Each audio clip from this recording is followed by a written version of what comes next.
where we are is talking about money, U.S. money, Constitution. So Article 1, Section 8 of the Constitution says, Congress shall have the power to, and one of the things on that list is coin money. That means create money. We'll talk about that more as we get to that part. And then it says, regulate the value thereof in a foreign coin, which means kind of three things.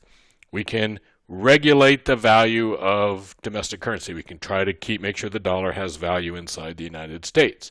Number two, Congress has authorized to allow foreign coins to be spent, foreign money to be spent inside the United States, and this is how we deal with that.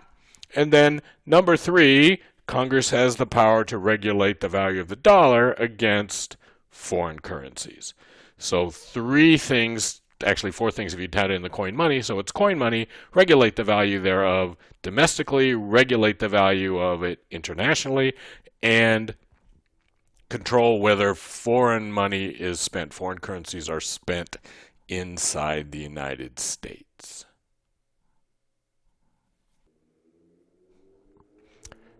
So economists don't like a definition of money like money is an asset, blah, blah, blah, blah, blah. We don't like that. We delineate money as anything that can do three things, and these are the three things. So money is something that can function as a medium of exchange, a store of value, and a unit of account. And we're going to explain what those things are here in a second. But medium of exchange, store of value, unit of account. So your debit card is a medium of exchange. It facilitates transactions. That's what that means. We'll talk about that more in a second. But it doesn't do the other two. If you find a 20-year-old credit card in your drawer, it's worthless. If you find a 20-year-old $100 bill in your drawer, it's $100. So medium of exchange, store of value, and unit of account, those three things are required for something to be money. The medium of exchange theory is the most obvious thing. In a system without money, we have what's called a barter system, B-A-R-T-E-R, a barter system. And that means that we have to trade one thing for another. And that's why you have, or one reason why you have markets in the old school world, is that people had to trade. You had to find somebody who had what you want, who wants what you have. It's called double coincidence. Do they have what you want, who wants?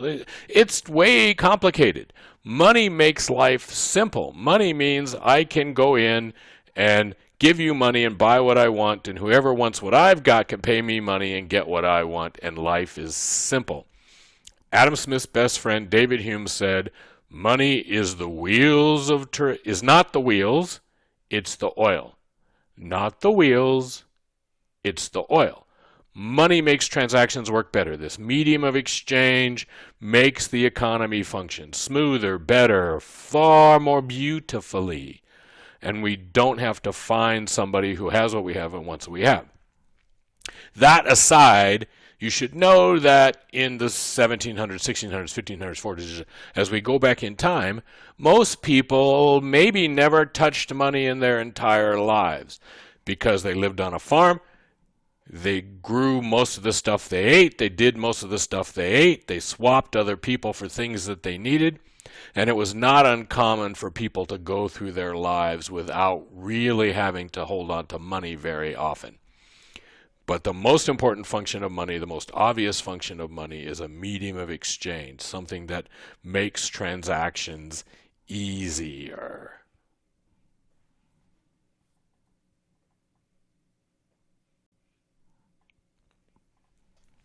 So the other two, store value, that's pretty easy. We already talked about that. If you have a dollar bill or a quarter and it falls into your couch and you find it later, it still has value. Money is a store of value. Again, your debit card, you probably can't imagine going through life without your debit card, but you probably can't imagine life without your debit card. It doesn't store anything. The money's got to be back in the bank somewhere. There has to be real money, but it's important. Store value. Money has to store value. And then finally, money is a unit of account. That means we have to be able to do accounting in it.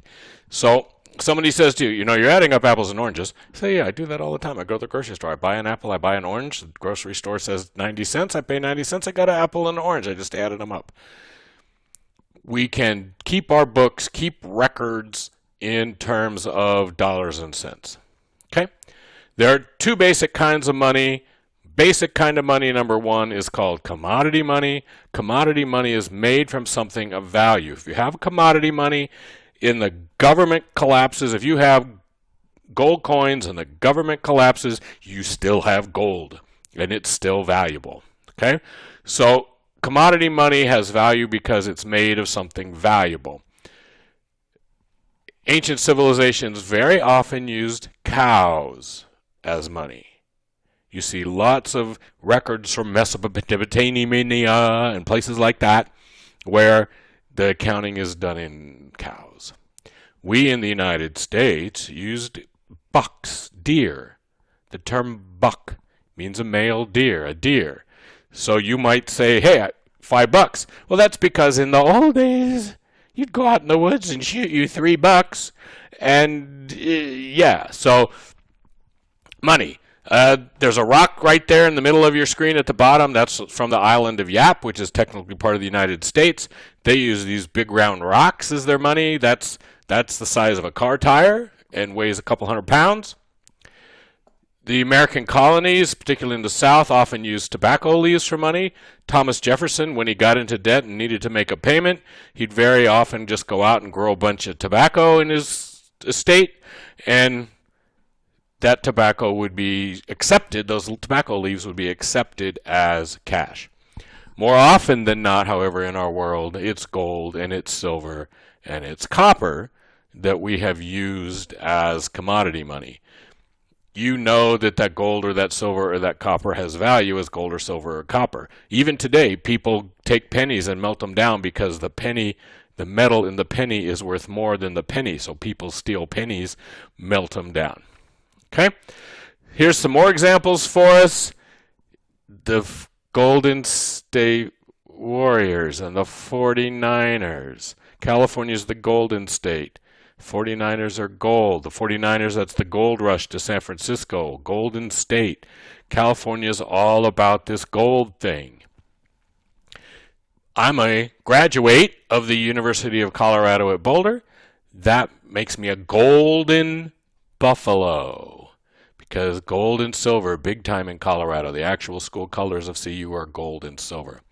Nevada is the silver state. The largest silver deposit in the history of the United States was the Comstock Lode.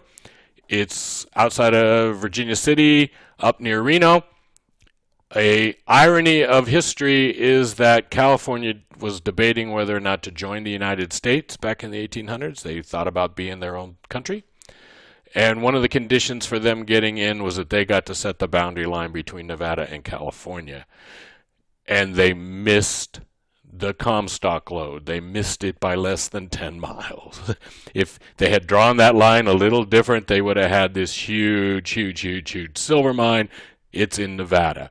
And in fact, Nevada's full of gold mines that are on our side of the line as well. So they kind of messed that up. But again, up at the top, we have silver coins, and those are Spanish silver coins, and we'll be back to that in a minute. A U.S. gold coin, and that's not America. That's a copper coin from the Romans. But you can see that all of this gold and silver stuff is going to play a big effect in our society if gold and silver are money, and we can go out in our backyard and dig it up. So when the United States was founded, that guy on the left there, not the cartoon guy, but the guy on the money, Alexander Hamilton, is the Secretary of the Treasury. And you can go see his musical if you want. He created what's called a bimetallic monetary system in the United States. So we used both gold or silver. We made gold coins and silver coins. Both gold and silver were legal money. You could, if the government for some reason issued paper money, you could take it, and we'll show this again later, you could take it to the treasury and trade it in for gold or silver. If you had a gold coin, you could take it to pretty much any bank on the planet and get silver for it. If you had a silver coin, you could take it to somewhere and get gold coins. Generally, the smaller coins are silver and the larger coins are gold. It's silver dollars. You probably never said gold dollar, but you might have some silver dollars running around the house. We were still making silver dollars into the 70s, 80s. So we unofficially switched to just using gold in the late 1800s, and we're going to talk about this a lot as we go along.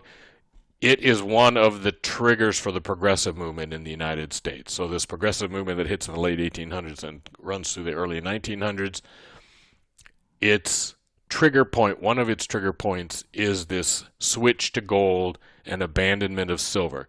In the West, we referred to that abandonment of the silver as the crime of 1873 because West is full of silver mines, and all of a sudden silver was not quite so valuable as it had been because the government is unofficially at least going off of silver. There's a couple times when it tries to sneak back on, but then officially in 1900 we go off of silver permanently and just go on to gold.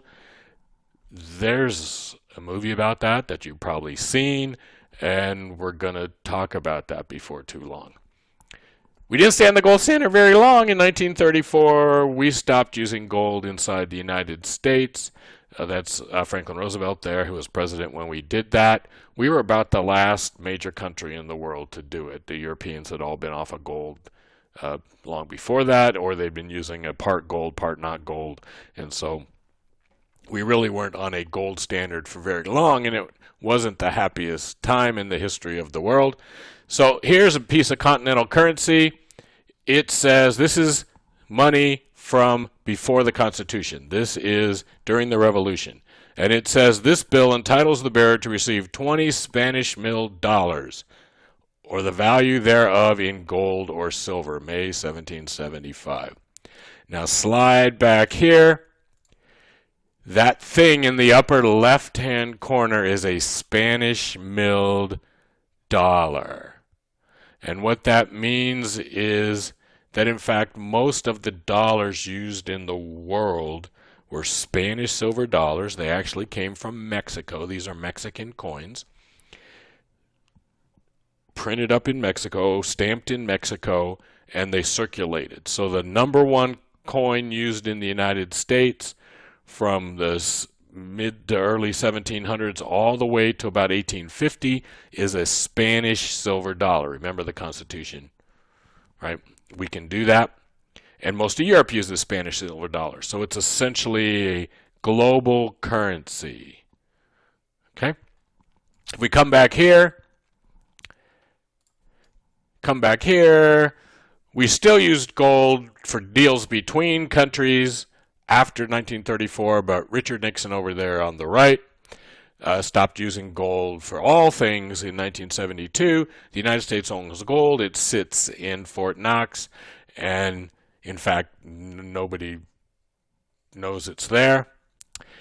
Anyway, the problem with the continental currency is that Congress issues more of these bills than they actually have Spanish milled dollars or gold or silver.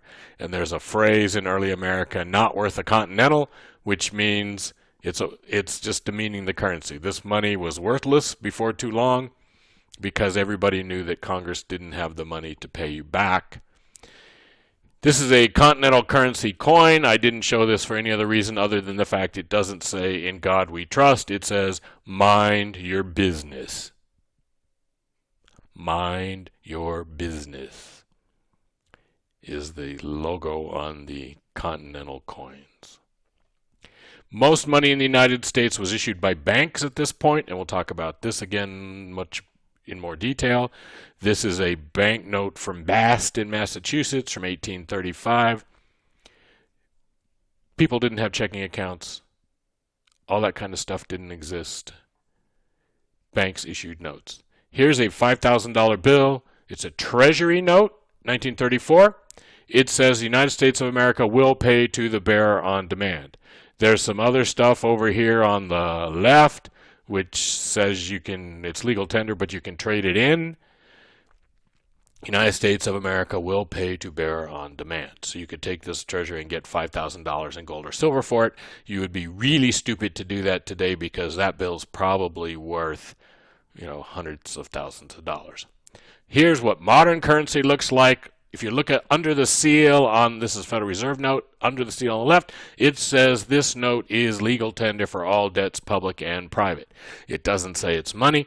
It doesn't say you can trade it in for gold or silver. It says this note is legal tender for all debts, public and private.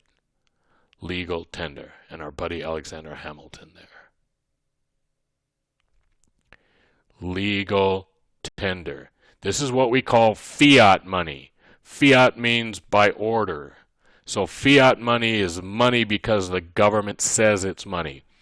If I owe you $10 and I give you a $10 bill, by law, my debt is absolved and you can take me to court all you want, and the court will rule that I've already paid you the $10 because the law says I have already paid you the $10. I didn't have to give you gold. I didn't have to give you silver. I gave you U.S. currency, and by doing that, I absolved my debt. These notes are legal tender for all debts, public and private.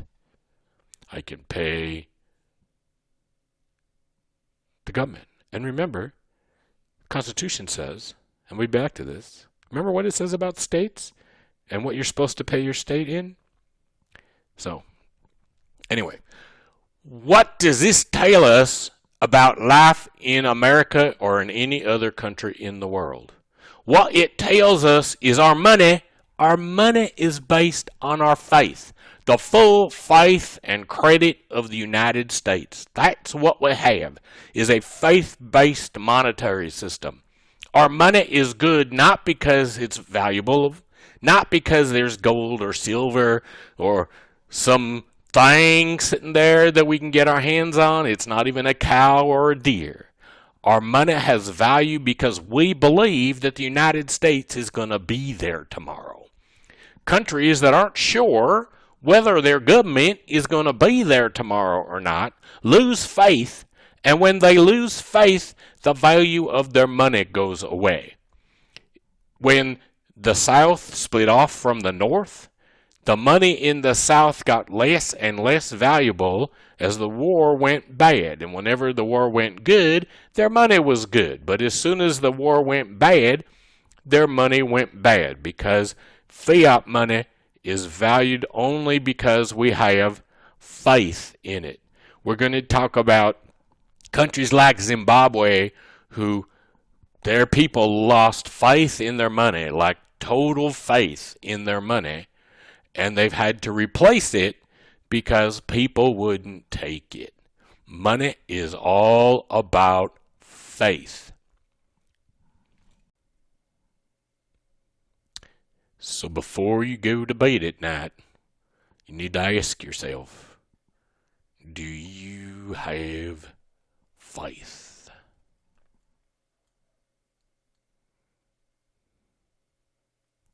Now we're going to go look in the next video at the Constitution and money.